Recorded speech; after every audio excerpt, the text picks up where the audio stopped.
के तपाईले स्वयम्भू वा बौद्धनाथ जस्ता स्तूपमा कोरिएका ती रहस्यमय आँखाहरूलाई निहाल्नु भएको छ? धेरैले लाग्छ यी आँखाहरूले हामीलाई जताततैबाट हेरिरहेका छन्। तर के तपाईलाई ती दुई आँखाको बीचमा रहेको तेस्रो आँखाको अर्थ थाहा छ? स्तूपमा देखिने ती दुई आँखाहरूलाई बुद्धका आँखाहरू भनिन्छन्। यसको अर्थ हो भगवान बुद्धले आफ्नो करुणा र ज्ञानले संसारलाई निहालिरहनु भएको छ। दुई आँखाको ठिक माथि एउटा सानो थोप्लो जस्तो चिन्ह छ जसलाई बुद्धको ज्ञान चक्र भनिन्छ। यसले हामीलाई बाहिरी संसार मात्र होइन, आफ्नो भित्रको सत्य र आध्यात्मिक ज्ञानलाई चिन्न सिकाउँछ। आँखाको मुनि नाक जस्तो देखिने चिन्ह वास्तवमा नेपाली अङ्क 1 हो। यसले एउटै सन्देश दिन्छ, संसारका सबै प्राणीहरू एक हुन् र मुक्तिको मार्ग पनि एउटै छ।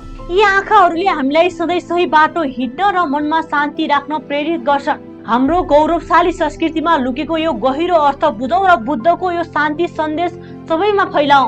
र भिडियो मन परेमा फलो गर्न नबिर्सनुहोला। धन्यवाद।